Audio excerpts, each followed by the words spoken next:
Buenos días, chicos. ¿Qué tal? ¿Cómo están?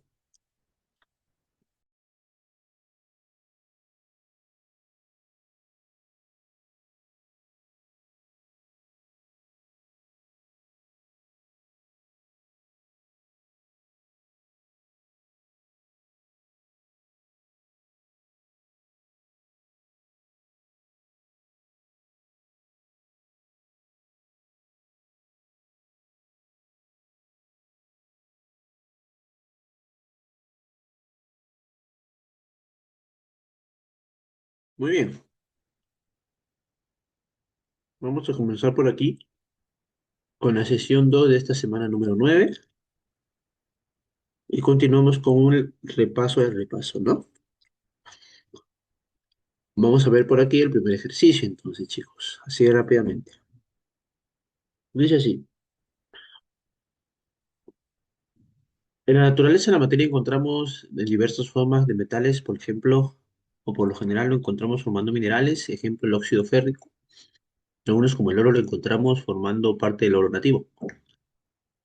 Rara vez estas sustancias se encuentran en estado aislado. Por ejemplo, la hematita lo encontramos acompañado de restos rocosos, que es la ganga, mientras que el oro lo encontramos con otros metales, con plata, hierro, cobre, otros.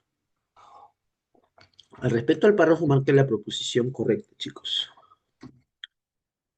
A ver, ¿cuál sería la clave de este ejercicio? El tema es de materia. El tema es materia, chicos, ¿ah?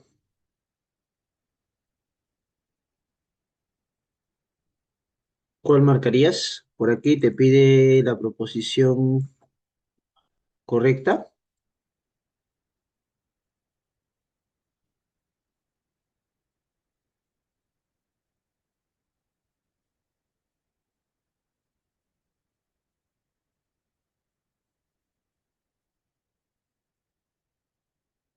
La clave sería la letra E, ¿sí o no, chicos?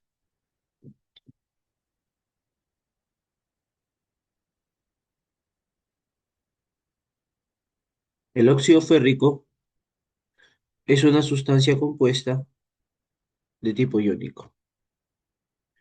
El óxido férrico que encontramos por aquí, que tiene como fórmula F2O3, está constituida por el metal hierro y no metal oxígeno, lo cual viene a ser un compuesto iónico, ya que estos átomos están enlazados iónicamente. ¿De acuerdo?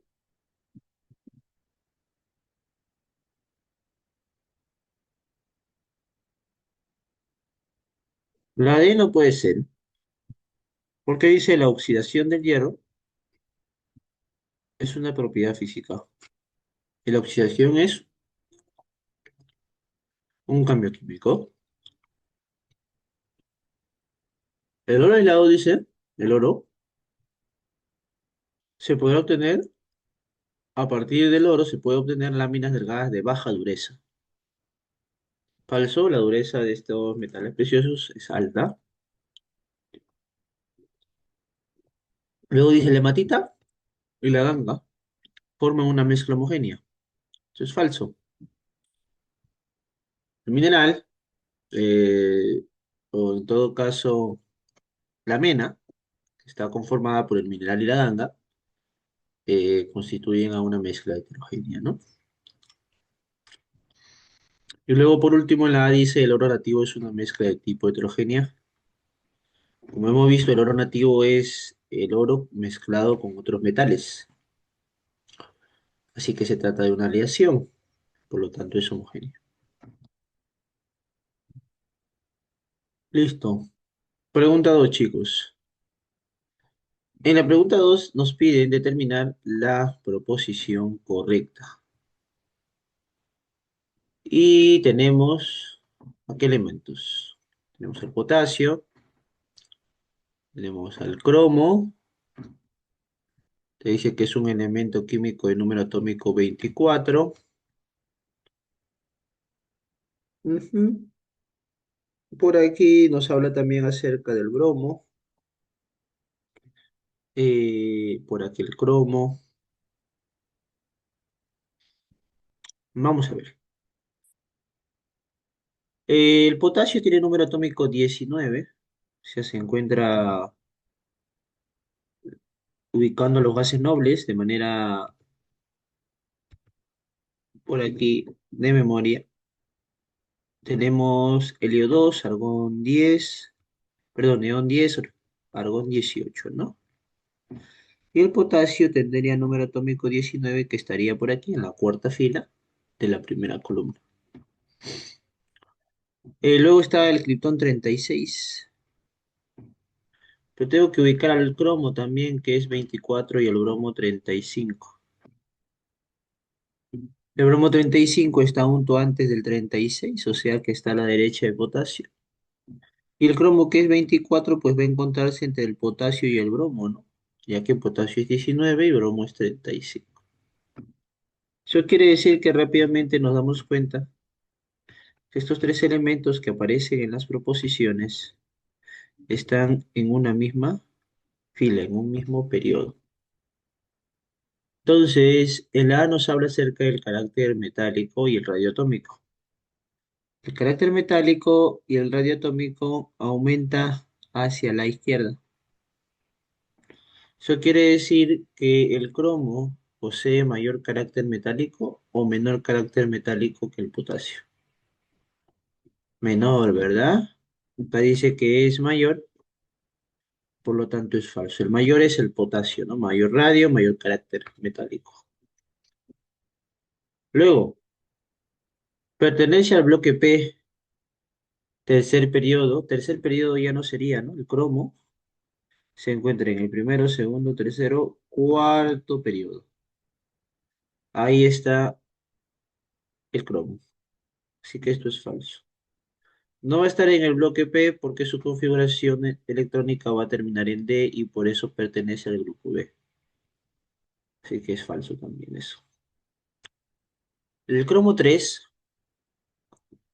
posee mayor radio atómico que el cromo 6. Chicos, tenemos dos iones de este mismo elemento, cromo 3, cromo 6. ¿Quién tiene más electrones? El cromo más 3. Bueno, el cromo más 3 solo perdió 3 electrones y el cromo más 6 perdió 6 electrones. Entonces por aquí, el que tiene más electrones es el cromo más 3 y por lo tanto es más grande. Tamaño de este átomo o de este ion es más grande del cromo más 3 que el cromo más 6. Acá dice cromo más 3 posee menor radio que el cromo más 6. Esto es falso también, pues, ¿no?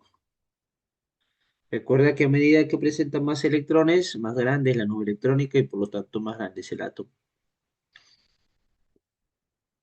El AD dice presenta mayor energía de ionización y electronegatividad del bromo.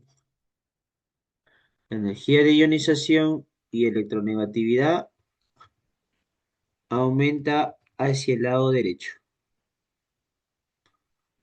Eso quiere decir que el bromo es el que presenta mayor energía de ionización, no el cromo. Acá dice que el cromo es más electronegativo y que presenta mayor energía de ionización que el bromo. Falso, es al revés. Y por último, dice su configuración electrónica del elemento es, como se trata de cromo 24, entonces su configuración electrónica lo podemos hacer con argón. Argón 18, 4s2, 20, 3d4. Pero según por ahí hemos visto, los elementos que terminan en D4, esta configuración no es estable y por ende para colocar la configuración correcta se hace un artificio. Se pasa un electrón del S al D, quedando así la configuración con 18, 4s1, 3d5. Muy bien. Y eso es lo que tenemos por aquí. 4s1, 3d5. Verdadero. Esa sería entonces la clave correcta, chicos. Ujú. ¿Estamos? Vamos a la pregunta número 3. Chicos, a ver, por ahí me dicen, ¿cuál es la clave de la 3?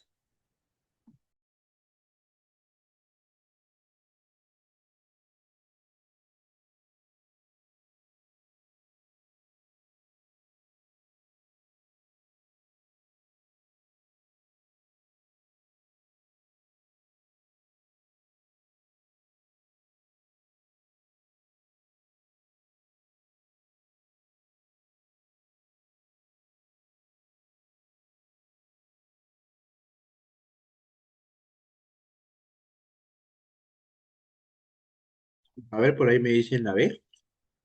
Veamos. Por aquí dice, no explique la solubilidad de las sales en agua. Las sales generan iones en agua. El agua es un dipolo, las sales tienen iones, y por eso allí sucede la interacción ion-dipolo.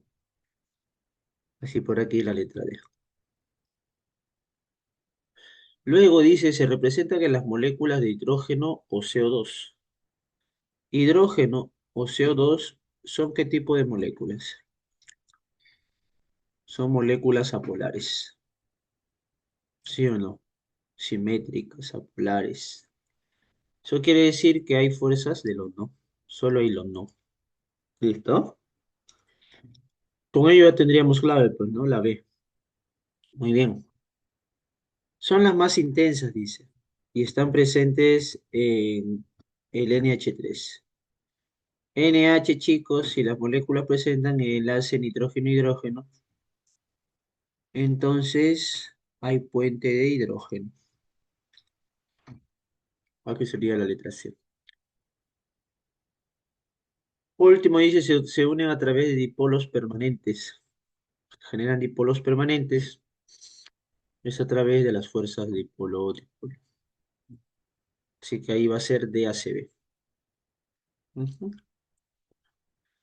DACB. Efectivamente, vamos al problema número 4.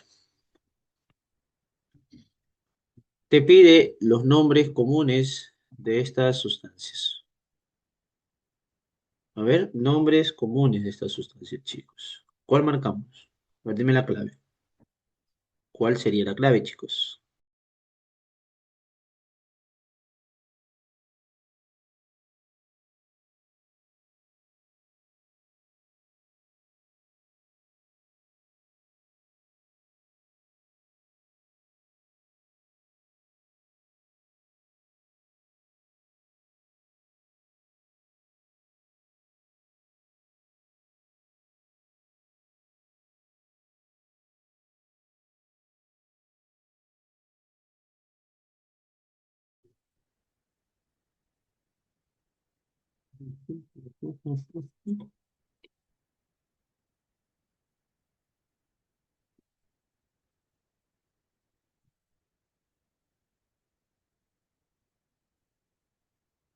Muy bien.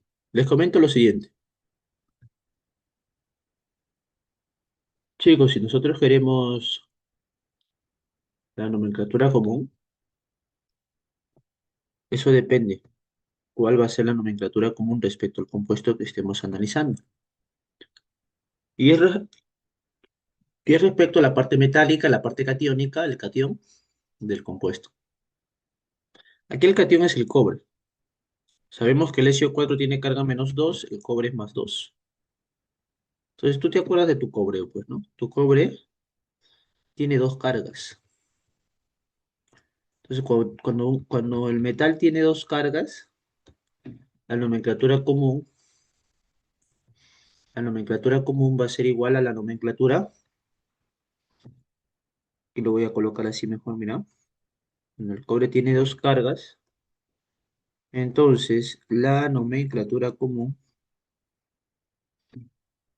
es la nomenclatura clásica. Y si es la nomenclatura clásica, se utiliza el término, para este caso, ICO. Eso sería cúprico. Ujú. Pues no puede ser el de aquí, no puede ser el de aquí, no puede ser el de aquí. Como tiene SO4, sulfato cúprico. Lo mismo sucede con el último. El último también tiene un elemento que presenta dos cargas. Es el metal. El hierro más 2 más 3. Ahí como tiene el NO3 es el nitrato. El nitrato tiene carga -1. Esto es -3 ya que hay 3 veces NO3. Entonces el hierro está con su carga +3. Entonces, ¿cuál es la nomenclatura común? La nomenclatura común va a ser +3 y con nomenclatura clásica, ¿sí o no? Porque tiene dos cargas dicho metal. Y eso corresponde al término ICO, nitrato férrico, no ferroso. Y por eso la clave es la letra D. Pero cerremos para aquellas sustancias que tienen al metal con una sola carga. El sodio tiene carga +1 y el sodio presenta una única carga. Entonces aquí la nomenclatura común que te pide es la nomenclatura stock. ¿De acuerdo? Eso quiere decir que va a acabar en sodio. El término acaba en sodio.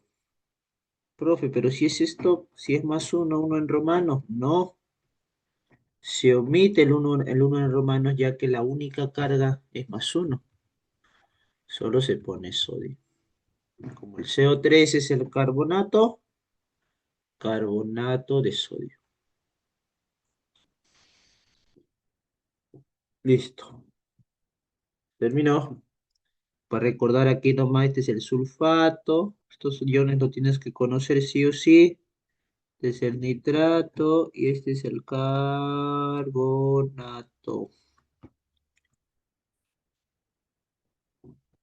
Un metal no puede tener tres o más cargas.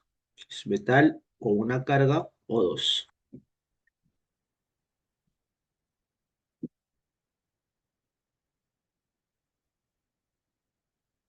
Vámonos a la pregunta número 5.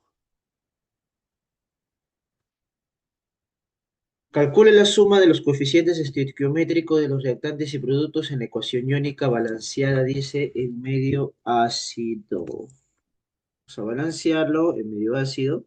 Vamos a colocarlo por aquí. Esto se hace fácilmente en una sola línea. Vamos a expresar bien esas cargas iónicas. MnO4 tiene carga -1. Eso quiere decir que aquí el manganeso tiene carga +7. Aquí está con 4 oxígenos. Luego está el yodo con carga -1.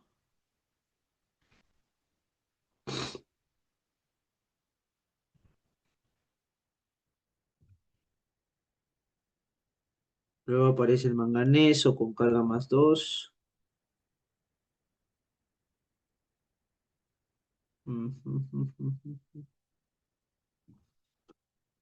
Y luego aparece el yodo sólido como elemento libre.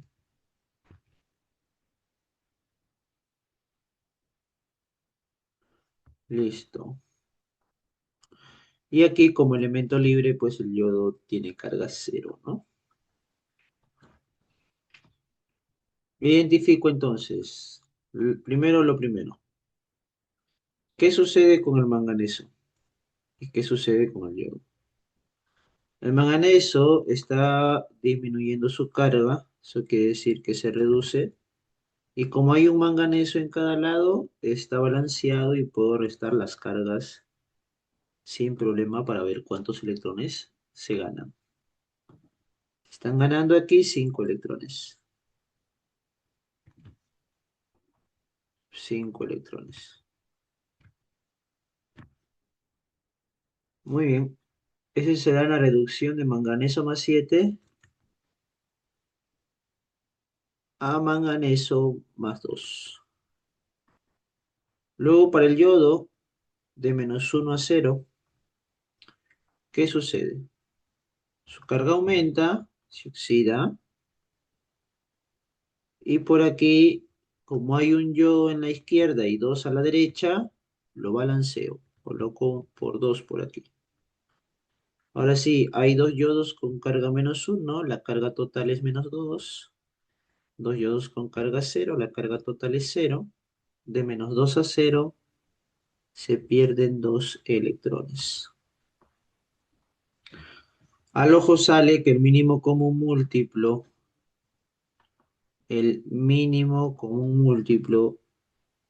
de 5 y de 2 es 10, y ese valor es la cantidad de moles transferidos, de electrones transferidos, ¿no? Esto para que sea 10 por 2. Entonces aquí queda 2 y aquí quedó 2. Esto para que sea 10 por 5. Aquí queda por 5 y aquí también por 5. Listo. Pero esto no acaba ahí. Mira que aquí multiplicamos por 2, aquí quedó 2 y aquí 2. Aquí multiplicamos por 5, aquí queda 5, pero aquí inicialmente había un 2, ¿no? Mira, volvemos. Aquí queda el 5, pero aquí inicialmente había un 2. Por el 5 quedaría un 10 aquí, ¿no? Entonces aquí este 2 se convierte en 10. Muy bien. Pero ahí no acabo. ¿Por qué? Porque tengo que balancear los oxígenos en medio ácido. Aquí en los reactantes hay 8 oxígenos.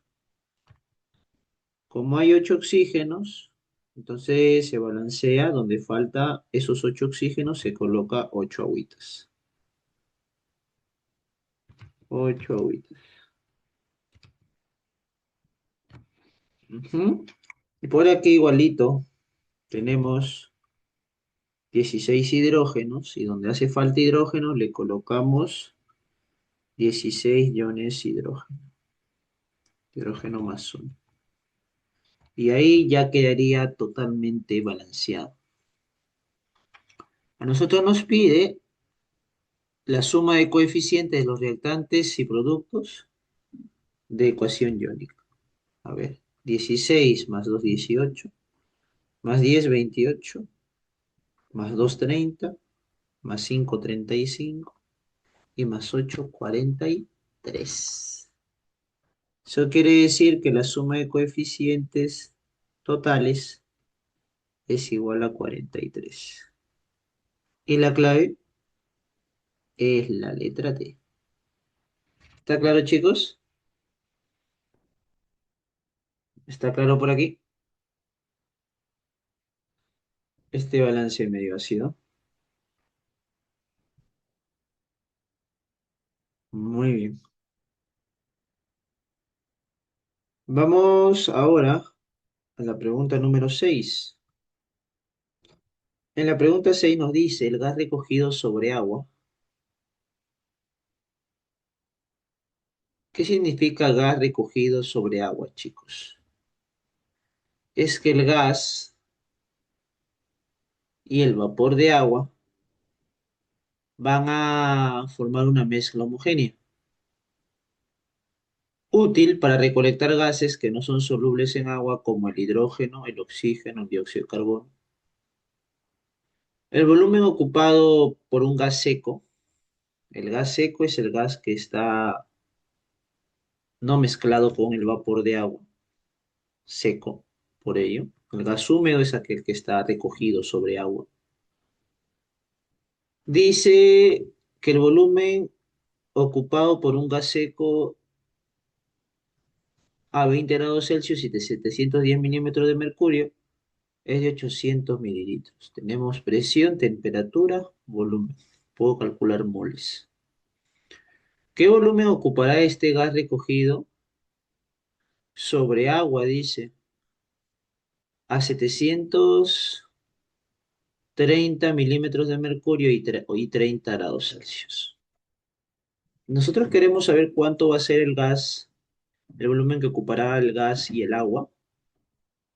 Entonces tendremos que primero balancear, no, primero identificar el volumen del gas seco a esas condiciones. Para luego con el agua que forman una mezcla poder obtener el volumen total. Pues vamos a ver. Muy bien. Tenemos aquí entonces presión, volumen, temperatura. Y aquí tengo presión, temperatura, puedo hallar volumen, ¿no?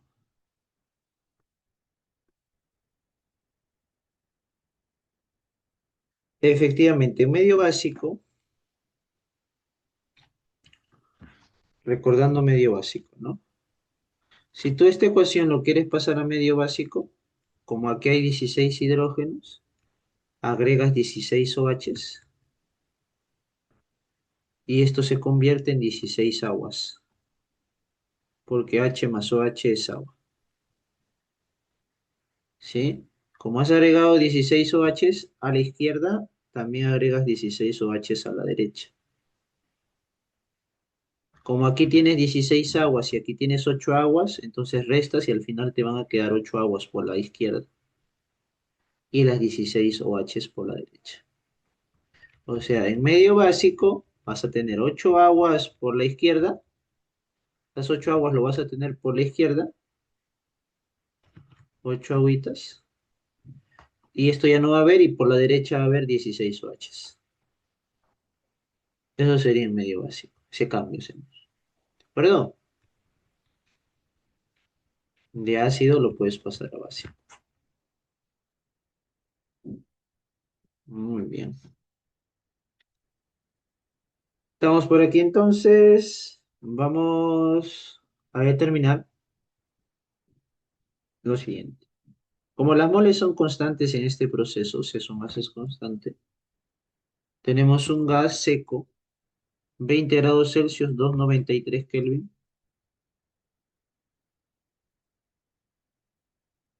Entonces tenemos presión 710 milímetros de mercurio, volumen 800 mililitros. Y por aquí tenemos la temperatura, que es 293 Kelvin. Por otro lado, tenemos presión, que es 730, volumen, que es la incógnita de este gas, dividido entre la temperatura, que es 303 Kelvin, ¿no? 303. Listo. ¿Cuánto sale el volumen aquí? El volumen final para este gas. Operando tenemos 710, a ver, 710 por 800 por 303 entre 293 entre 730. Eso te va a quedar 81,5. A ver, cálculo mal, entonces yo, a ver, 710, colocado mal mis cálculos, 710 por 800 por 303 entre 730 entre 293. Efectivamente, 804,6. 804,6 litros. Ujú. Ese es el volumen de este gas seco. A nosotros nos pide el volumen que ocupará este gas recogido sobre agua. Para eso tenemos la presión de vapor de agua a 30 grados Celsius es de 31,5 milímetros de mercurio. Ujú. Ese dato tenemos. A la misma temperatura se encuentra el agua con una presión de 31,5 milímetros de mercurio. Entonces, ¿qué procede, chicos?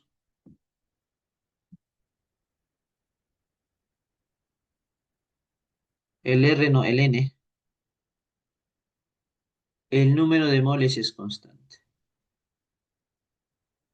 Ah, yo estoy asumiendo que las moles, las moles son constantes porque no nos dice en ningún momento que la cantidad de este gas va a variar. Simplemente nos dice que este gas, con una cantidad N, está a estas condiciones y nos pide el volumen que ocupará este mismo gas a otras condiciones. O sea, las condiciones de presión y temperatura van a cambiar, por lo tanto el volumen cambia, pero las moles se mantienen constantes, la misma cantidad. Ah, no puse el R porque estoy aplicando lo que ocurre para un proceso isomásico. La ecuación general de gases ideales, la vamos a poner por aquí. Cuando las moles son constantes, se cumple que presión por volumen entre temperatura es constante. Y eso es lo que estoy haciendo. Estoy colocando su presión, su volumen, su temperatura inicial y por el lado derecho su presión, su volumen, que es la incógnita, y su temperatura final. Ujú.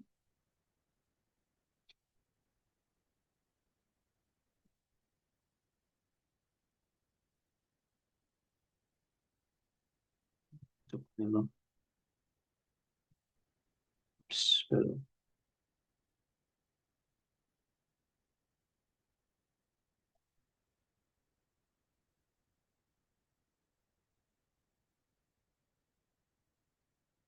ahí se ve mejor, ¿no?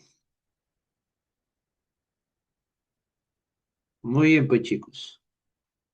Entonces, hasta ahora tenemos que el volumen final del gas es 804,6 litros. Ah, pero nosotros tenemos que la presión del vapor de agua es 31,5, ¿cierto? Eso quiere decir, chicos, que si esa es la presión del agua, y aquí, para estas condiciones, el gas ha sido recogido sobre agua, esta presión de aquí, esta presión de 730, ujú,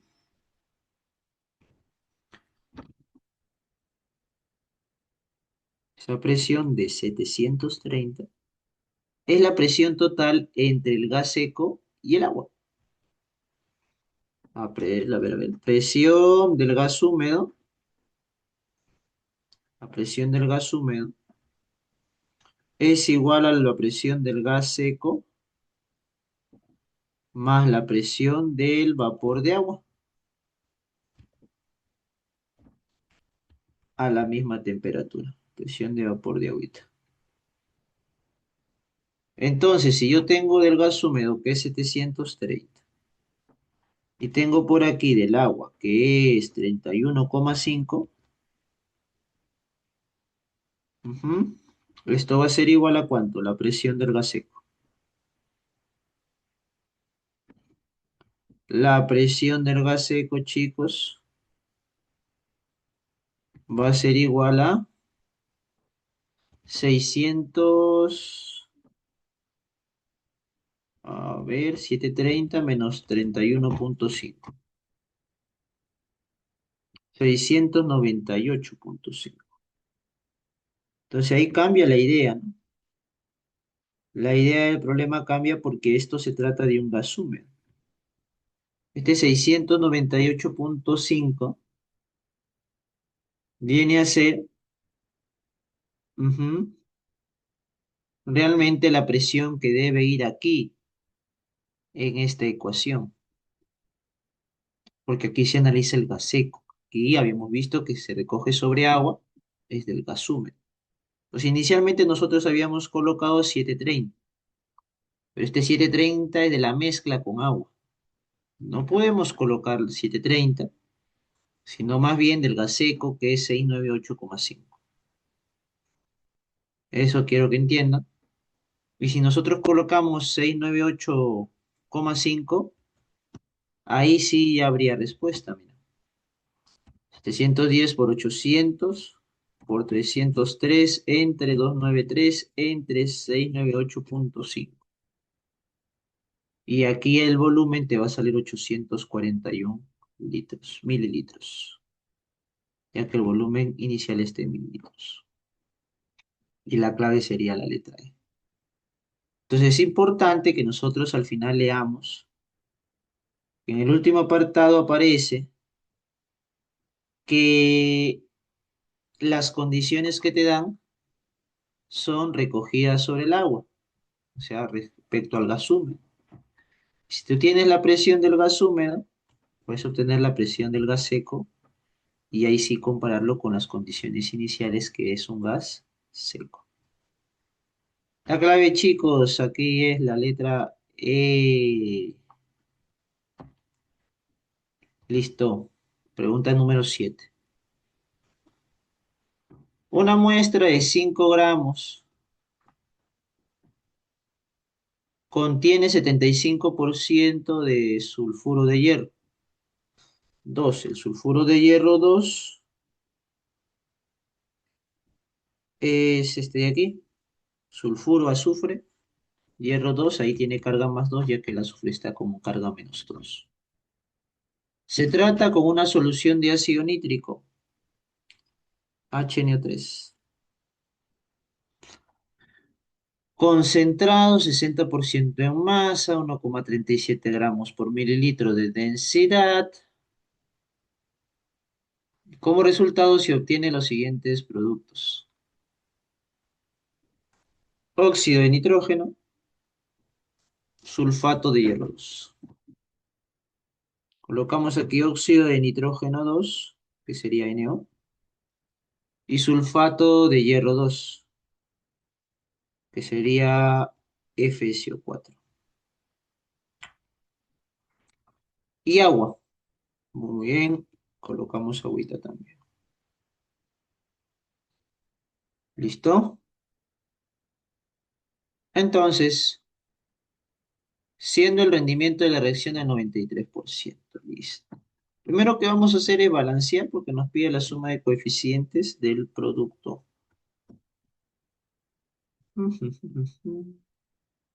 Por aquí podemos balancearlo por redox fácilmente. Mira que aquí la carga es más 5, aquí es más 2. Aquí la carga es menos 2 y aquí es más 6.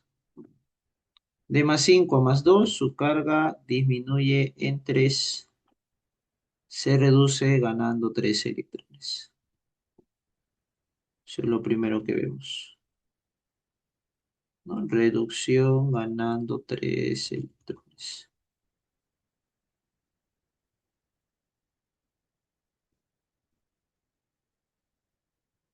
Listo. Luego, por aquí, de menos 2 a más 6. De menos 2 a más 6 se oxida y se oxida ganando, perdiendo, perdón, 8 electrones. Menos 2 menos más 6 menos 8. Entonces sabemos que aquí es por 3 y aquí por 2. Ese 3 baja aquí, y el 2 aquí y aquí. Balanceemos los hidrógenos, aquí hay 2 hidrógenos, aquí hay 2 también, aquí por uno. El resto ya estaría balanceado, los oxígenos son 6 en cada lado. Por aquí los oxígenos no están bien balanceados. ¿Qué sucede? A ver.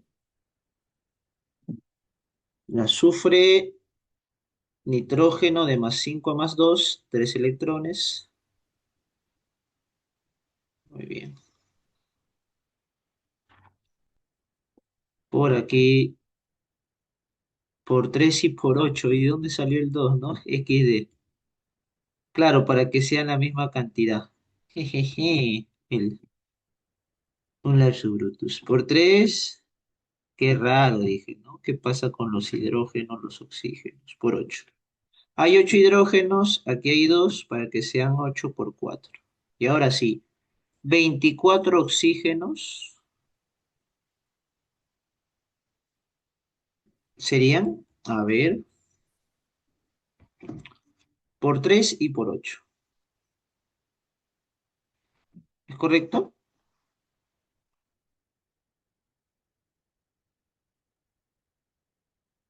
Bajamos los 3, bajamos los 8, y quedarían nitrógenos balanceados, los azufres balanceados, los hierros balanceados, y por ahí me estaría faltando los oxígenos. Hemos copiado bien las reacciones, los reactivos, los productos, sulfuro de hierro 2, tenemos ácido nítrico, óxido de nitrógeno 2, sulfato de hierro 2 y agua. Está bien, ¿no? Mm, A ver, luego estamos haciendo con un correcto. Se me ha ido. Si son por aquí 8 hidrógenos, si son por aquí 8 hidrógenos, aquí sería por 4 y estaría balanceado, dice. No, pues que si aquí colocamos 4 tendríamos 8 y 12 20 y 4 24 oxígenos. Efectivamente. Estaba viendo un 8 por aquí. Muy bien. Una vez que está balanceado, chicos, este último portanteo, no lo olvides, te pide la suma de coeficientes del producto. 15, correcto. Luego te pide el reactivo limitante y ahí entra el detalle. Esto es un ejercicio estequiométrico, donde lo tienes que hacer de la manera más sencilla posible. 75% de 5 gramos es sulfuro de hierro. Entonces al sulfuro de hierro le vas a colocar por aquí 75% de 5. ¿Cuánto es el 75% de 5? Tú colócale así nada más, mira, todavía no lo operes, 0,75, que es el 75% de 5 gramos. Y luego tienes, mira, un volumen de una solución que tiene este porcentaje en masa y esta densidad. Tú te acuerdas algo importante, ¿no? Que la molaridad es número de moles entre volumen, pero que también es 10 por la densidad de solución, o primero el porcentaje en masa por la densidad de solución, y dividido entre la masa molar, pues, ¿no? Del soluto.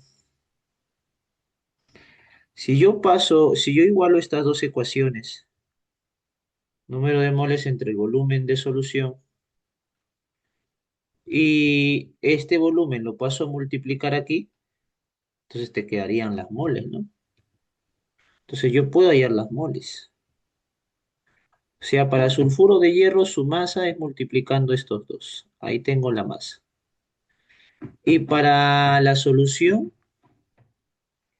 sus moles serían 10 por el porcentaje en masa, que es 60, por la densidad de solución, que es 1,37, por el volumen, que es 6 mililitros, pero en litros tiene que estar, obviamente, y es 0,006 litros, y la masa molar del soluto. El soluto es el ácido nítrico HNO3. ¿Cuánto es su masa molar? 3 oxígenos, 48, más 1, 49, más 14, 63. Y eso quedarían las moles de esta sustancia. ¿Estamos? Esas serían las moles de dicha sustancia. Entonces, si por aquí quiero calcular esas moles, ¿cuánto quedaría? Esto es operación nada más, ya. 10 por 60 por 1,87 por 0,006 entre 63. Te va a quedar 0,107 moles. 0,107 moles. Y aquí lo puedo colocar aquí sin problema. Muy bien. Eso tengo de los reactivos. No tengo masa, en el otro tengo moles. Como en el de aquí tengo moles, bajo el 8. Como aquí tengo masa, tengo que hallar su masa molar de este señor. ¿Cuánto es su masa molar del sulfuro de hierro? Azufre es 32, hierro es 56. 88, ¿no? 56, 32, 88. Como son 3 moles, 3 por 88, 264 gramos. Aquí sería. Para hallar quién es el reactivo limitante, dividimos, ¿no? Primero es 0,75 por 5 entre 264. Y eso sale 0,014. Y dividiendo por aquí, te queda 0,7 entre 8. 0,007 entre 8. Esto sale 0,013. Entonces, por poquito nada más nos damos cuenta que el reactivo limitante es el ácido nítrico. El reactivo limitante es el ácido nítrico. Mira, por un poquillo, vuelvo por aquí 0,107 entre 8. Muy bien, y por el otro lado 0,75 por 5 entre 264. Efectivamente. Entonces, aquí dice que el reactivo limitante es el ácido nítrico. Ya. Y por último te pide el volumen del monóxido de nitrógeno que se produce a condiciones normales. Es 2,77 litros. Bueno, nosotros queremos el volumen, entonces a condiciones normales 8 moles es 8 por 22,4 litros. Ujú, ya. Este volumen que voy a obtener es el teórico, ¿de acuerdo? Entonces el volumen teórico que se obtiene aquí sería 8 por 22,4 y realizo un aspa simple con mi reactivo limitante, que sería por aquí, a ver. Serían 107 moles también, ¿no? Si 8 moles, 107 moles, al final 8 y 8 se van a ir y te va a quedar 22,4 por 0,107. Por 0,107. Ese volumen, que es 2,4 litros, es el volumen teórico. El volumen real es el 93% de ese volumen, porque te dan un rendimiento. Y ese 93% es 0,93 de 2,4 litros. Y eso te sale 2,23 o 232. 2,23 litros y no es correcta la última proposición, chicos. Esto es falso. No se obtiene 2,77. Así que aquí tenemos la clave, la letra. Es un poco tedioso respecto a los cálculos, pero la idea es que entiendan cómo va la secuencia de este ejercicio. Primero se ha realizado un balance redox. Luego de este balance hay una identificación de quién es el reactivo limitante. Y luego respecto a él se puede obtener lo producido ya, ¿no? Con el porcentaje de rendimiento dado. Listo. Vamos a la pregunta 8. En la pregunta 8 tenemos una reacción nuclear y por aquí dice, determine el valor de A. Chicos, ¿cuál es el valor de A? Que está como coeficiente de los neutrones que son emitidos en esta reacción. Bueno, se cumple que en toda reacción nuclear la suma de masas en los reactantes debe ser igual a la suma de masas en los productos. Entonces quedaría 238, haciéndolo de manera detallada, sería 238 del núcleo de uranio más uno de neutrón. Esto va a ser igual a 140, perdón, del núcleo de bario, más 90 del núcleo del criptón, más uno del neutrón. Pero como son A neutrones, sería A veces uno, A por uno, A veces uno. Entonces aquí quedaría 238 más uno, 239. Pasa a restar el 90, pasa a restar el 140 y quedaría 9, ¿no? A ver, 239 si no me equivoco, menos 90 menos 140. Entonces el valor de A te va a quedar 9, pues, ¿no? Eso quiere decir que en esta reacción nuclear se emiten 9 neutrones. Y la clave vendría a ser la letra E. Entonces, respecto a la suma de número de masas. Ajá, 9, efectivamente. Y en la siguiente, te dicen, en una planta de producción se mezclan 2 toneladas de gas hidrógeno con 142 toneladas de gas cloro a 12 átomos de presión en un recipiente de paredes móviles. Si la reacción se produce cuantitativamente, determina la presión parcial de HCl en atmósferas al final de la reacción, sabiendo que el proceso se lleva a presión constante. Listo. Entonces, ¿qué te dice aquí? Que una tonelada es un gigagramo, ¿no? Una tonelada es un gigagramo. ¿Eso es correcto? Una tonelada, ¿cuántos gramos son, chicos?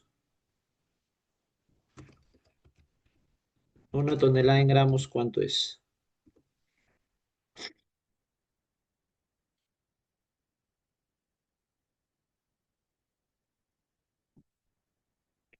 10 a la 6 gramos, ¿no? ¿Estará bien el término giga ahí? ¿Cuánto es giga? ¿Giga no es 10 a la 9?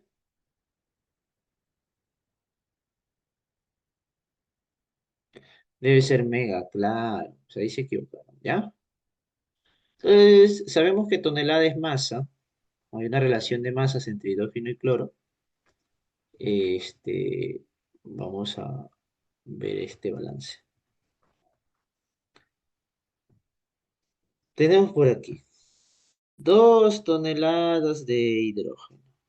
Reaccionan, se encuentran con 142 toneladas de cloro.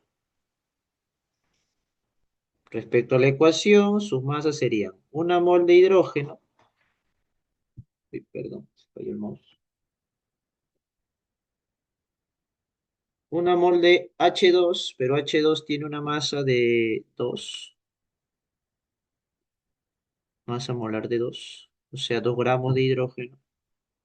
Reaccionan con una mol de cloro y Cl2 es 71, 71 gramos de cloro. Si dos reaccionan con 71, estos dos también deberían reaccionar con 71. ¿Eso qué quiere decir? Que el hidrógeno es el reactivo limitante, porque aquí debe ser 71 toneladas, porque es de 2 a 71. Esa es la relación exacta. Y hay 142, este es exceso, ¿de acuerdo? Entonces, si aquí tengo 2 moles de HCl, voy a colocar aquí 2 moles de HCl, 2 toneladas, o voy a calcular las toneladas de HCl, masa, y aquí tengo 2 moles de HCl. Eso quiere decir por aquí que si su masa molar es 36,5, como son 2 moles, sería 73 gramos, pues aquí. Y si con 12 produce 73, con 12 produce 73, solo que he cambiado la unidad, 73 toneladas. Entonces, esa es la relación. Ahora, quiero que entiendan lo siguiente. Inicialmente había hidrógeno y había cloro. Y que al final se va a gastar todo el hidrógeno se gasta porque es el reactivo limitante, queda cloro y parte se forma o se produce HCl, que también es gaseoso. ¿Cuánto de cloro va a quedar? Oye, si 2 reacciona con 71, entonces va a quedar la diferencia. La masa en exceso para cloro, vamos a ponerlo rapidito aquí, sería 142 menos los 71 que van a reaccionar, ¿sí? Y eso es 71 toneladas, que ahí había el doble.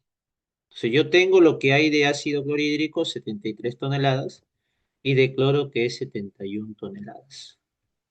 Pasado a masa, a gramos, sería por 10 a la 6. A nosotros nos pide la presión parcial. Para saber la presión parcial, necesitamos indicar las moles de cada uno de ellos, ya que la presión va a mantenerse a 12 atmósferas, la presión total, y con esa presión total vamos a poder identificar la presión parcial. Entonces pasémoslo a moles. Toneladas es 10 a la 6, ¿ah? Pasándolo a moles lo dividimos entre su masa molar.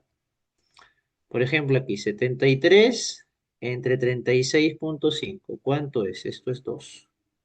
Pero como esto es toneladas, es 10 a la 6, 2 por 10 a la 6 moles. ¿De acuerdo? Igual aquí, 71. 71, ¿qué es? ¿Entre cuánto? Entre 71, que es su masa molar. Eso da 1. Pero como es tonelada, 1 por 10 a la 6 moles. Eso es lo que hay aquí. La relación de moles es de 2 a 1. 2 por 10 a la 6, 1 por 10 a la 6. Entonces, el total de moles es 3 por 10 a la 6 moles. Esas son las moles totales. Entonces, si yo quiero la presión parcial, ¿para quién? Para el HCl, la presión parcial de HCl va a ser igual entonces. Su fracción molar, que es 2 por 10 a la 6. Entre el total, que es 3 por 10 a la 6. Ahí rápidamente se van los 10 a la 6. Por la presión total, que es de 12 atmósferas, porque todo esto sucede a 12 atmósferas. Presión total es de 12 atmósferas. Y aquí sale que la presión de HCl pues es 24 entre 3, 8. Y si es 8 para el HCl, para el cloro es 4, lo que le falta para 12. Y por eso la clave es la letra C. ¿De acuerdo? La clave es la letra C. Listo. Muy bien. Vámonos al siguiente ejercicio. En la pregunta 10 es una preguntita teórica respecto a sólidos. A ver, chicos, ¿cuál es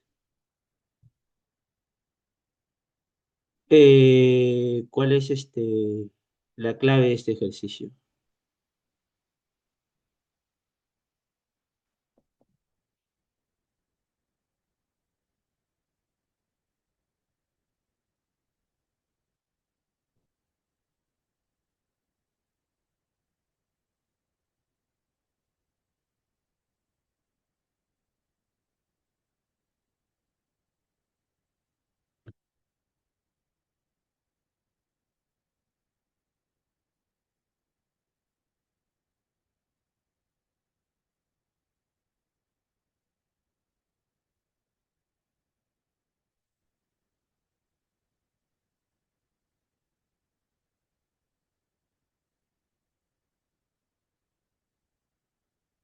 La E.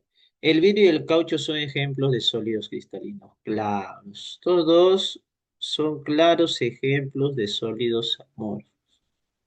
De frente, chicos, la clave es la letra E. ¿Los sólidos iónicos poseen estructura cristalina? Sí, debido al ordenamiento que presentan sus iones, efectivamente. ¿Los sólidos metálicos son buenos conductores de calor y electricidad? Sí. ¿Los sólidos conductores no metálicos, existen sólidos conductores no metálicos? Sí. ¿Conducen la electricidad y no es metálico el grafito, que es covalente? Sí. ¿El diamante tiene dureza elevada o correcto? Sí. En la escala de Mohs, ya que es un sólido covalente, efectivamente. Chicos, y aquí, respecto al estado líquido, ¿cuál sería la clave?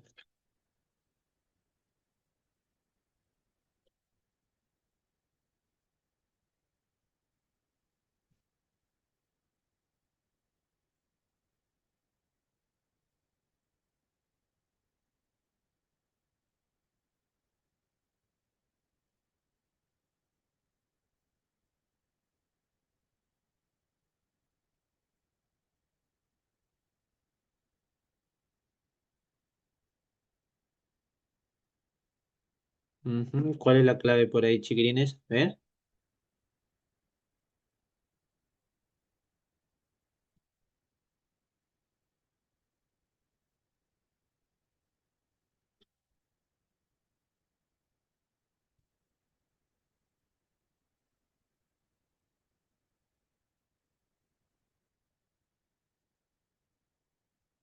Claro que sí.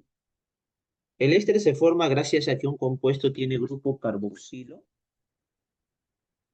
y tiene un compuesto que presenta grupo OH, alcohol. Entonces, si tú tienes un compuesto donde tiene el grupo COOH, que es del grupo carboxilo, y tiene hidroxilos como OHs, al final el compuesto es un ácido, ¿no? Porque el que predomina es el COH. Y que ser un ácido carboxílico, sí va a poder formar un éster con la ayuda, presencia de un alcohol o un fenol. Bueno, me dicen por aquí la clave es la A. Vamos a ver. Chicos, ¿qué propiedad tiene que ver con el ascenso de los líquidos en los tubos estrechos? Ascenso de un líquido. Ah, eso tiene que ver la capilaridad. Pues, ¿no? Aquí sería 4. Las gotas de mercurio tienen formas esféricas. ¿Qué tiene que ver con las formas esféricas de las gotas de un líquido? Pues la tensión superficial. 1. El etanol puro hierve a 78 grados Celsius. Hierve. Punto de ebullición. 2. El aceite es un líquido con baja fluidez, resistencia a fluir, viscosidad.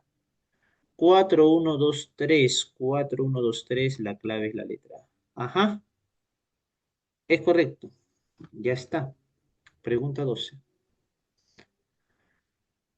A ver, el diámetro de, a ver, ¿qué dice? Un experimento de una partícula esférica de 0,5 micrómetros de diámetro dispersa en una solución acuosa KCl 0,1 molar 25 grados Celsius tarda 0,8 segundos en recorrer una distancia de 120 micrómetros. El error probable en esta única determinación de movilidad debido al movimiento browniano de la partícula durante la medida es de 3,3%. Al respecto, marque la secuencia correcta del valor de verdad, según corresponde. Muy bien. Entonces, por aquí vamos, primero, identificamos el valor, identificamos el valor del diámetro, ¿sí o no? Ese valor lo vamos a pasar a nanómetros, de micrómetros a nanómetros. Acá tenemos que un micrómetro es 10 a la menos 16 y un nano es 10 a la menos 9. Entonces, si nosotros comparamos un nanómetro en un micrómetro, podemos decir Un nanómetro, un nano es 10 a la menos 9, pero esto es igual a 10 a la menos 6 por 10 a la menos 3. ¿Sí o no? ¿Correcto? O en todo caso podemos decir así, un micro que es 10 a la menos 6, y como 10 a la menos 6 es lo mismo que 10 al cubo por 10 a la menos 9, ya que eso da menos 6, entonces un micro es igual a 10 al cubo y 10 a la menos 9 es nano. Nano. O sea, un micro es 10 al cubo nano. Entonces, si yo tengo 0,5 micro, para pasarlo a nano, tendrá que ser por 10 al cubo. Y 0,5 por 10 al cubo es 500 nanómetros. Muy bien. La una es verdadera. Luego tenemos en la pregunta 2 lo siguiente. Dice, el sistema disperso del experimento se clasifica como suspensión, chicos. A ver, ¿ustedes se acuerdan respecto al tamaño de partícula? Podemos identificar si es una solución, coloide o suspensión.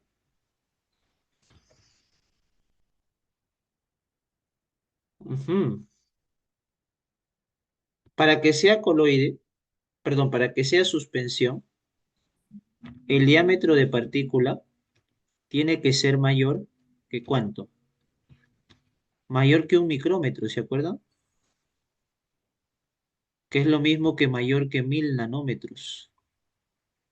Esto no es 1000, esto es menos que 1000, entonces no es suspensión. La 2 es falso.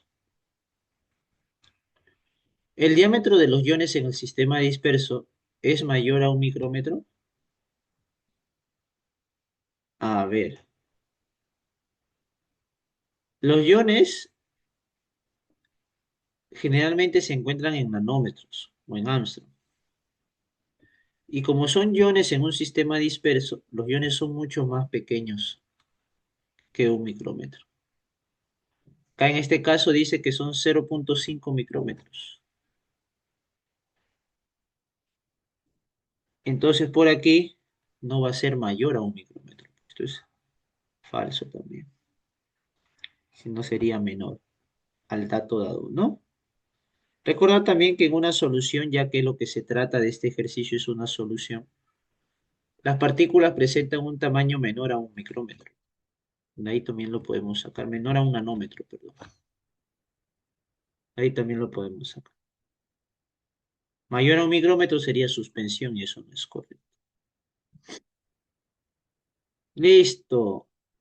La clave sería la letra C. Y vamos a la pregunta número 3. En la pregunta 13 tenemos lo siguiente, problema de soluciones. Durante un proceso industrial, la producción de ácido clorhídrico 1 molar se ha cometido un error que da como resultado la producción de un ácido 0,94 molar. Calcular el volumen en litros aproximadamente de ácido clorhídrico 36,5% en masa, densidad 1,16, que hay que añadir a 1000 litros de aquella solución para que resulte exactamente 1 molar. A ver, el volumen de este ácido clorhídrico que hay que añadir a 1000 litros de aquella solución, dice, para que dé exactamente 1 molar. ¿Cómo hacemos, chicos?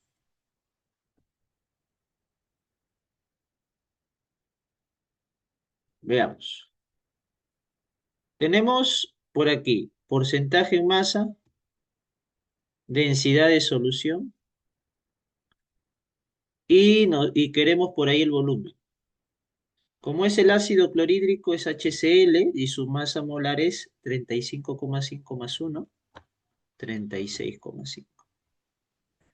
Con masa molar, con porcentaje en masa y con densidad, puedes hallar la molaridad de esa solución. Entonces, tenemos Voy a calcular esa molaridad inicial de mi solución de la siguiente manera. Sería 10 por por el porcentaje en masa, que es 36,5, por la densidad, que es 1,16, y dividido entre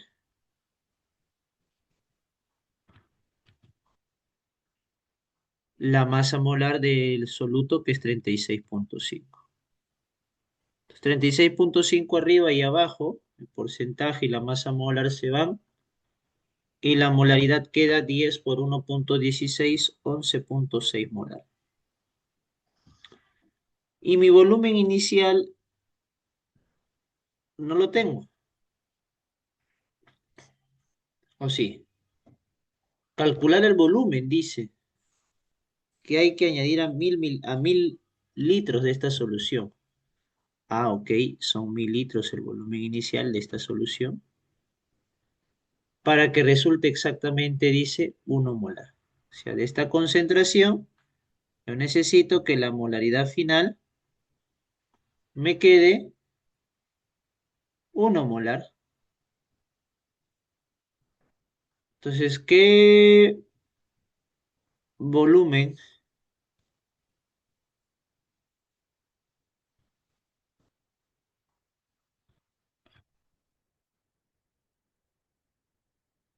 qué volumen en litros aproximadamente de ácido clorhídrico que hay que añadir a 1.000 litros de aquella solución para que resulte exactamente 1 molar, ¿no? Entonces me está pidiendo el volumen que nosotros vamos a invertir de este ácido. A ver, vamos a ponerlo por aquí, ¿ya? Entonces, chicos, ¿qué hacemos? Pues como nosotros tenemos concentración inicial, volumen inicial, y por ahí tenemos de dato la concentración final,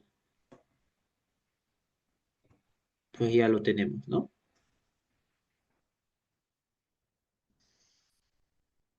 Entonces, estos 1.000 mililitros, vamos a poner por aquí, a ver, vamos, respecto al volumen no nos dice, ay, ay, ay, ay, ay, ay, ay, perdón, perdón, chicos, la emoción. A ver, ¿esos 1.000 mililitros de quiénes son? De la solución, a nosotros nos pide el volumen que vamos a añadir de esta solución, que le he considerado solución inicial. Y lo que vamos a añadir dice a 1.000 mililitros de aquella solución. ¿Cuál aquella solución? A lo que se ha cometido un error, pues.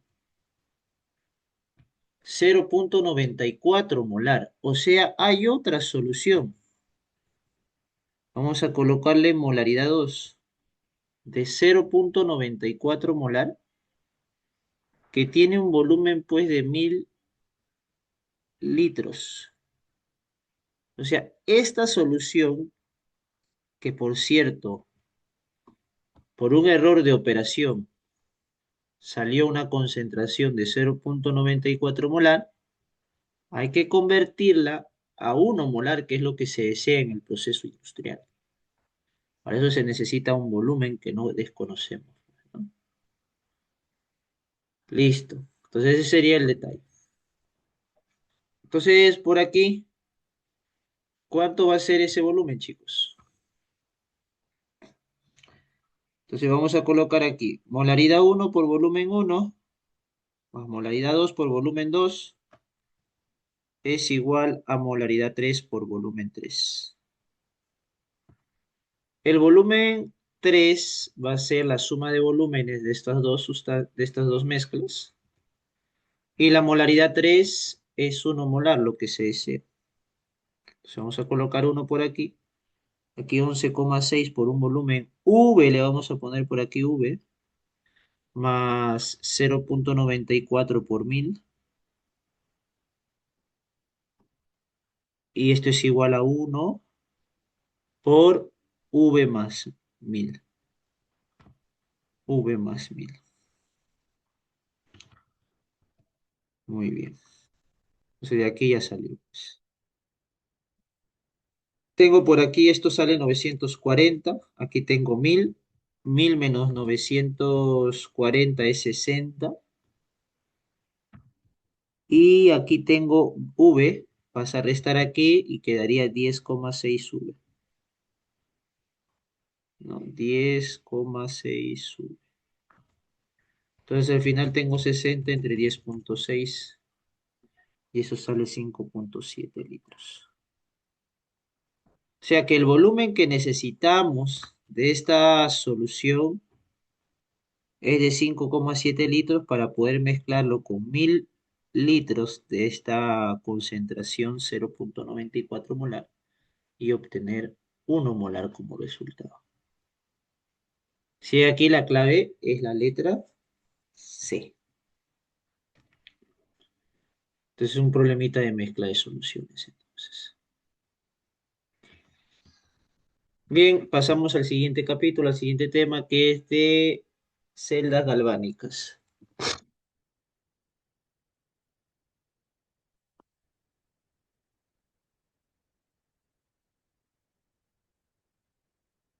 Ujú. A ver, chicos, en celdas galvánicas. La celda posee un cátodo de zinc, dice, y en ella ocurre la reducción. A ver, todo sale del diagrama de celda, ¿no? ¿Cuál sería la clave, chicos? Todo respecto al diagrama, nada más. Si tú tienes tu diagrama, sabes que este es el ánodo, que está a la izquierda, y el de la derecha es el cátodo. Eso siempre, ¿no? Que los electrones fluyen por el cable conductor del ánodo al cátodo. Sabemos que en el ánodo es el que se oxida a Zinc más 2 y que los iones de la semicelda catódica se reducen y forman más de este cátodo. Sabemos también como el ánodo se oxida, su masa disminuye. Todo eso sabemos, su masa disminuye. Y como se genera más del cátodo, porque se obtiene más cobre, su masa aumenta, ¿no? Su masa aumenta. Entonces todo eso sabemos, ¿ah? Información. Entonces la CA posee al cátodo zinc, no es cátodo, el zinc no es cátodo, por lo tanto no se reduce. El potencial de reducción del cobre 2 es más alto que el potencial de reducción del zinc más 2. Efectivamente, porque al final el cobre 2 es el que se reduce y el mayor siempre es el que se va a reducir, que tiene mayor capacidad para reducirse. Se necesita aplicar una diferencia de potencial externa para producir el proceso descrito. Chicos, si se trata de una celda galvánica, ¿se necesita una batería? No, pues no. ¿Una fuente de energía? No, ¿verdad? Eso es en electrólisis, ¿no? Entonces aquí, como solo nos piden las correctas, la clave sería la letra B. Chicos, y la 15, la última de las obligatorias que se tiene que hacer por aquí. A ver, la 15 es un tema de ácidos y bases. A ver, si nosotros tenemos por aquí, la temperatura se tienen dos soluciones acuosas, el ácido HCN y el ácido nitroso. Cada una de ellas tiene una concentración inicial de 1 molar, siendo la solución de HNO3 de mayor conductividad eléctrica. Si el HNO2 tiene mayor conductividad eléctrica que el HCN, eso significa que es un ácido más fuerte respecto al HCN. Y eso es porque por la capacidad en generar iones, ¿no? Disuelto en agua. Considerando los equilibrios de bronce y cobre. Entonces, la fuerza de acidez, incluso lo puedo colocar así mejor, mira, HCN abajo de HNO2. La fuerza de acidez aumenta hacia arriba. Fa le voy a poner. Eso quiere decir que HNO2 es más fuerte, sencillamente, que el HCl. Y yo puedo generar sus bases conjugadas. Sus bases conjugadas son aquellas que se obtienen a partir de perder un hidrógeno, cada uno de ellos, NO2 menos 1 y el ion cianuro. Y respecto, como estos de aquí son ácidos, y estas son bases conjugadas, la fuerza de basicidad va en sentido contrario. Si la acidez aumenta hacia arriba, la basicidad aumenta hacia abajo. Eso quiere decir que la 2 sí es correcta, la primera es falso, ¿no? Respecto a lo que indica el texto, a la conductividad, HNO2 es más fuerte que HCl.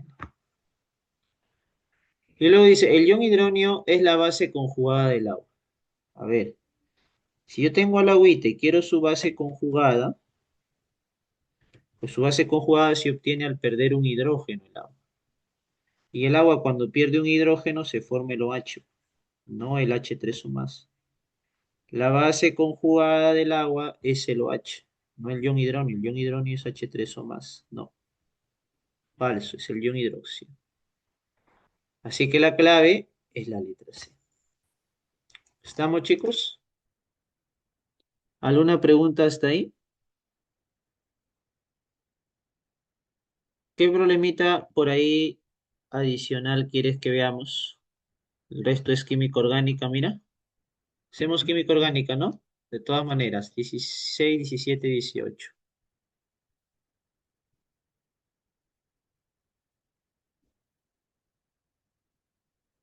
La 18, ok, vamos primero con la 18.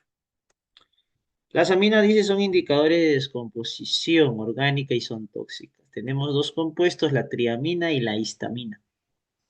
La tiramina es químicamente un fenol, dice, y tiene un par de electrones libres sin compartir. Claro, el OH tiene mayor jerarquía que cualquier amina, amino. Entonces, por aquí sería el esqueleto del compuesto de la estructura. Y todo esto corresponde a un fenol. Ujú. Y tiene un par de electrones libres sin compartir. Ahí falla, pues, ¿no? Aquí tiene un par libre, dos pares libres en el oxígeno. Y el nitrógeno tiene un par libre más. Son tres pares libres de electrones sin compartir. Esto es falso. Tres pares.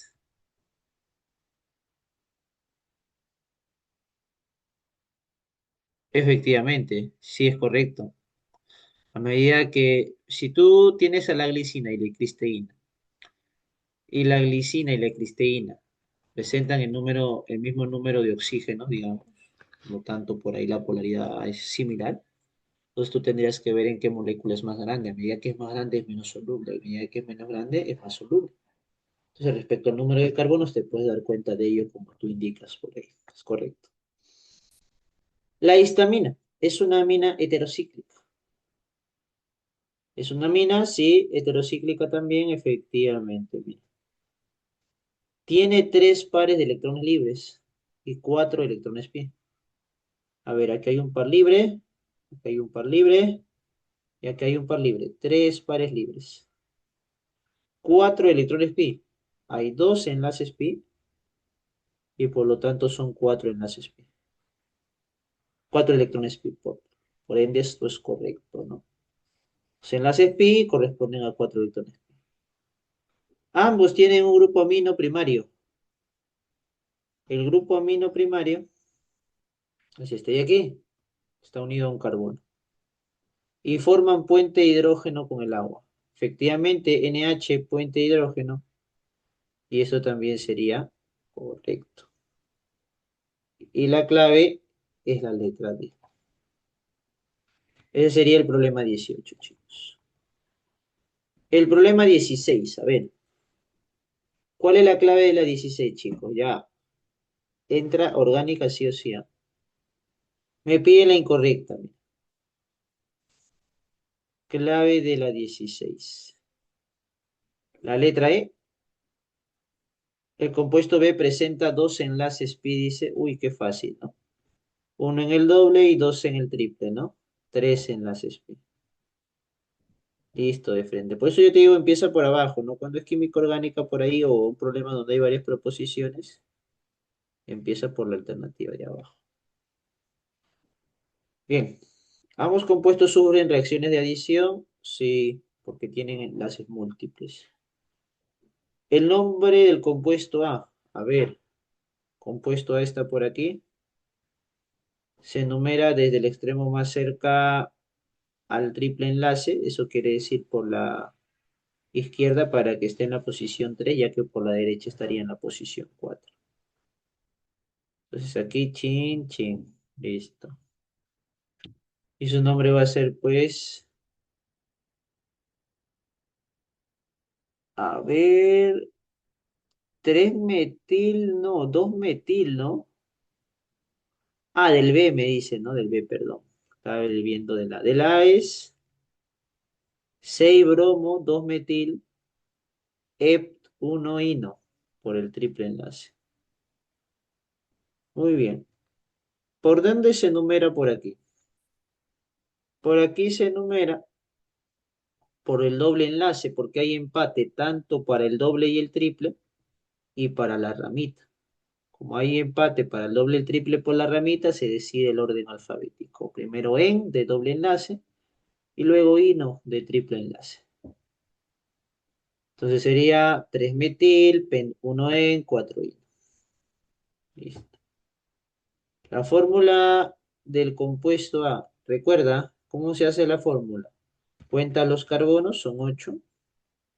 La cantidad de hidrógenos le pones el doble más 2 y le vas a quitar, ¿no? ¿Cuántos hidrógenos dependiendo? En este caso, como hay un triple enlace, le quitas 4. Como hay un bromo, le quitas 1 y colocas el bromo. El bromo reemplaza un hidrógeno, sustituye a un hidrógeno. Entonces 16 más 2 son 18, menos 4 es 14, menos 1 es 13. Y esto corresponde a C8H13 bromo. Listo. Vamos a la 17. El ácido gálico puede ser llamado ácido 3,4,5 trihidroxibenzoico. A ver, este ácido es ácido benzoico. Toda esa cadena de aquí, todo ese esqueleto con cabecita para el benceno es el ácido benzoico. Como tomó en cuenta la cabecita, él toma la posición número 1 y los OHs 3, 4 y 5.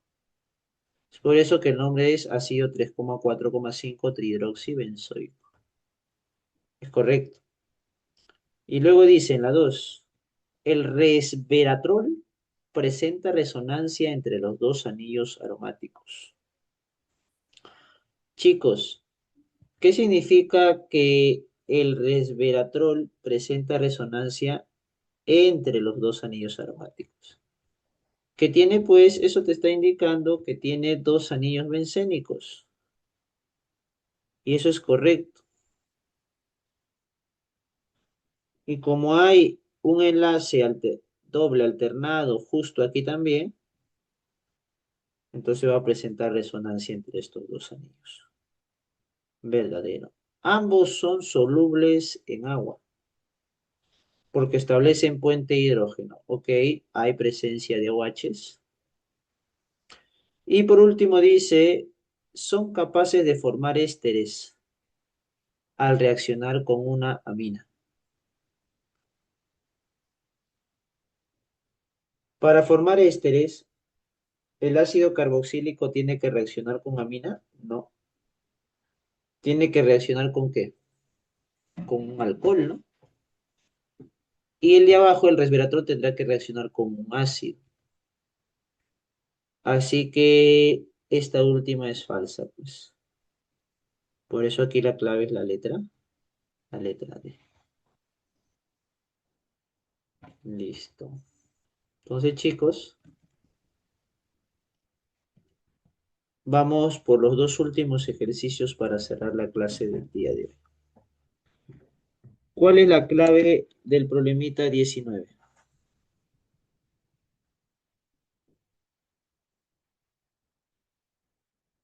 Contaminación ambiental, chicos.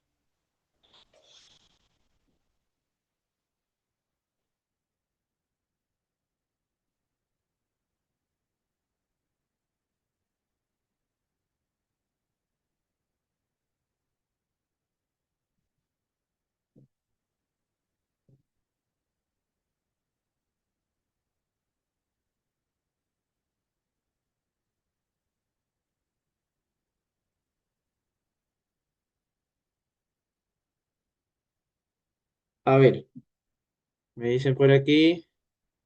Mándame de todas maneras, mándame la pregunta, claro. Vamos a hacerlo, vamos a hacerlo. Aprovechar el tiempo que tenemos. La E. A ver, si se trata de la E, me están diciendo que la E me dicen o no.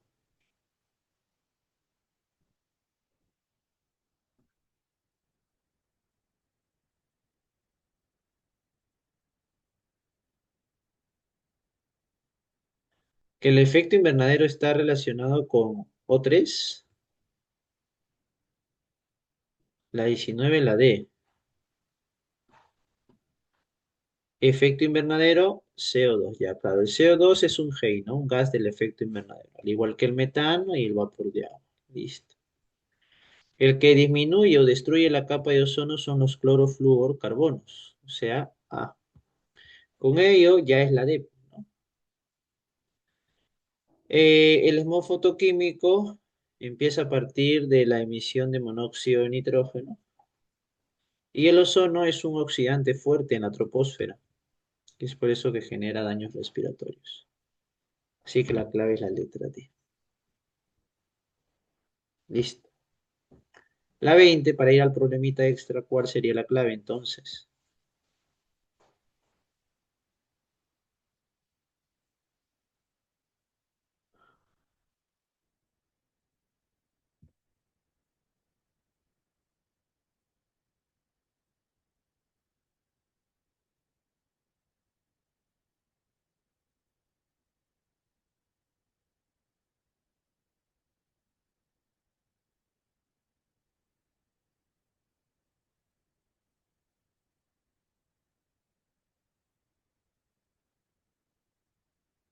Ujú.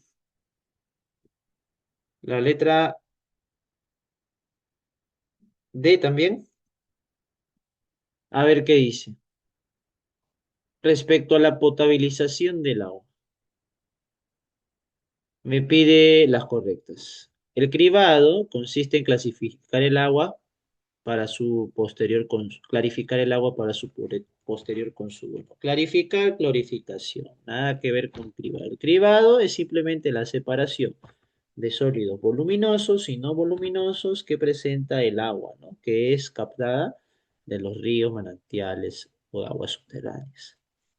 Los coagulantes permiten la sedimentación de los sólidos como la arena. La arena sedimenta de por sí, se decanta, ¿no? Los coagulantes van a permitir que partículas más pequeñas formen flóculos de gran masa, por lo tanto puedan precipitar. Mm. La cloración permite eliminar microorganismos patógenos como el E. coli. Efectivamente, eliminación de microorganismos.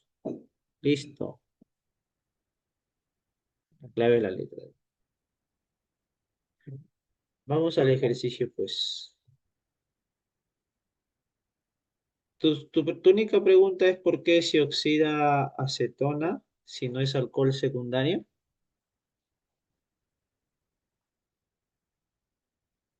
Ah, lo que sucede es que lo primero que se ha realizado en esta, a ver, lo que sucede es que lo que se ha realizado en este proceso es una hidrogenización. Primero se hidrogeniza, ¿sí? Y al hidrogenizarse, este enlace pi se rompe y este ya no sería un CH, sino sería, no un C, perdón, ¿no? Sino sería un CH. Y este también sería un CH. Y ese carbono yo lo puedo clasificar. Está unido, mira, por ejemplo, a dos carbonos secundarios. El mismo a dos carbonos secundarios. Y al ser secundario es un alcohol secundario. Al romperse ese enlace pi es un alcohol secundario. Y se forma los respectivos grupos cetonas que están por aquí. O sea, antes de oxidarse, Ha habido una hidrogenación. ¿Sí? ¿Es lo dice el texto o no lo dice? No lo dice seguramente, pero hay que entenderlo de esa manera, que para que se pueda oxidar se ha tenido que romper ese enlace pi. Y para que se rompa ese enlace pi, primero ha tenido que hidrogenizarse. ¿Correcto? Muy bien.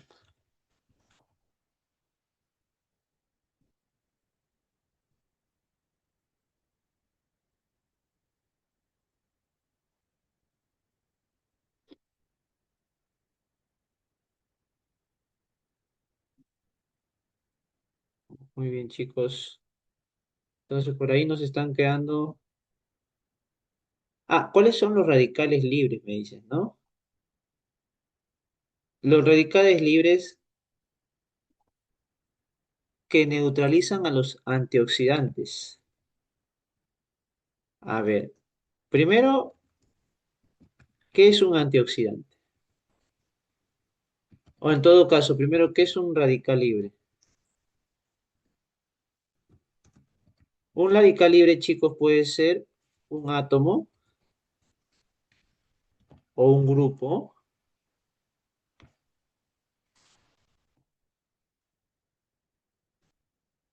Puede ser un átomo o un grupo o un grupo de átomos que tiene uno o más electrones desapareados en su capa externa. Es un radical libre. Entonces, estos radicales libres van a ser muy inestables y generalmente reaccionan, pues, ¿no?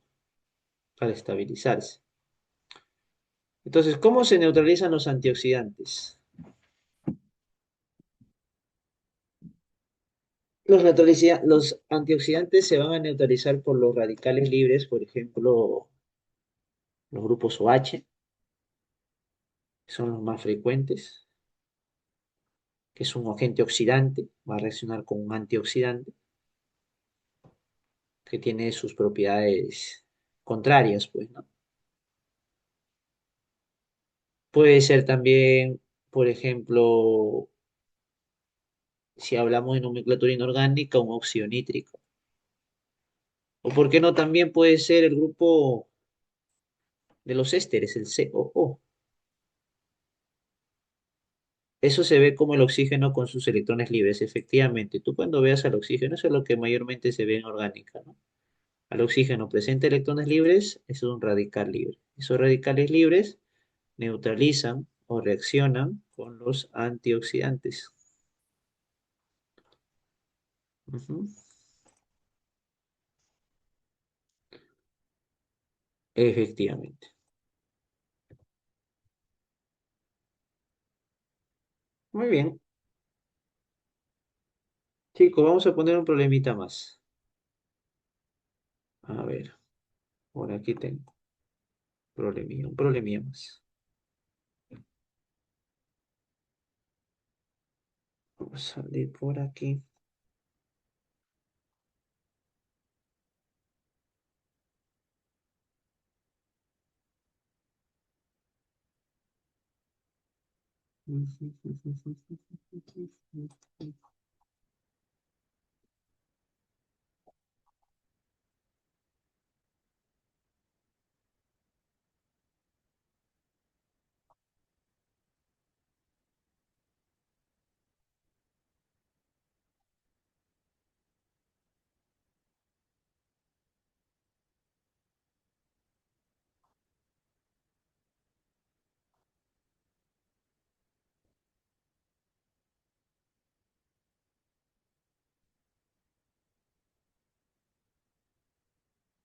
Con este ejercicio nos vamos al descanso.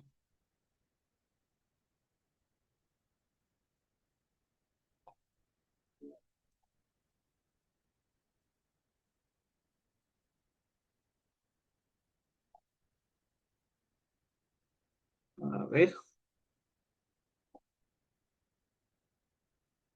ya lo tengo.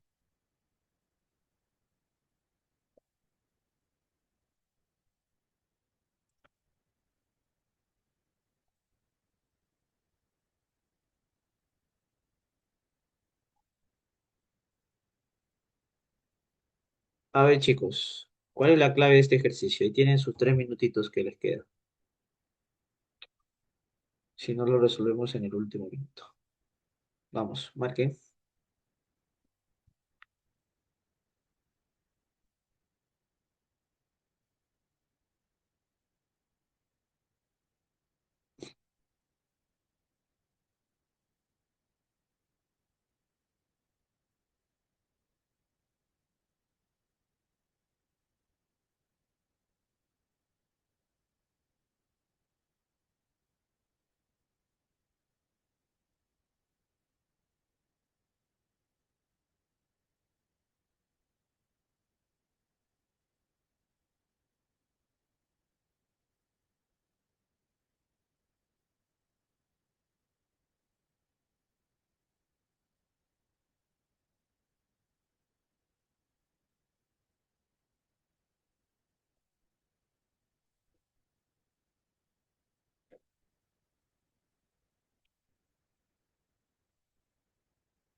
Ujú. Clave, chicos. Por ahí me dicen la letra A. Vamos a ver. Queda por ahí un par de minutitos. Aldo exosa, o sea, un aldehído que tiene exosa, el término exosa, primero el término osa, aldosa. Eso lleva porque ese aldehído tiene grupos OH. Tiene grupo OH, entonces es una aldosa. Y exosa, ese término ex, lleva por la cantidad de carbonos que tiene. A ver, primero, ¿es un aldehído? Sí es un aldehído, porque aquí este grupo CHO. Oye, pero solo hay carbono, oxígeno, sí, pero a ese carbono tú sabes que tiene un hidrógeno, pues, ¿no? Que complete su tetravalencia. Entonces sí es un aldehexosa. Su nombre es, a ver, este sería el 1, 2, 3, 4, 5, 6. 2, 3, 4, 5, 6 y son 5 hidroxi, pentahidroxi, como dice, es carbono hexanal. También. Y como este compuesto corresponde a la glucosa, te dice el problemita, si tú tienes glu más fru, ¿qué te da? Sacarosación. Glucosa más fructuosa, la sacarosa. También es verdadero. Y por ende, la clave es la letra A, pues, chicos. Con eso nos vamos. Cuídense. Nos vemos en la próxima clase. Chau, chau.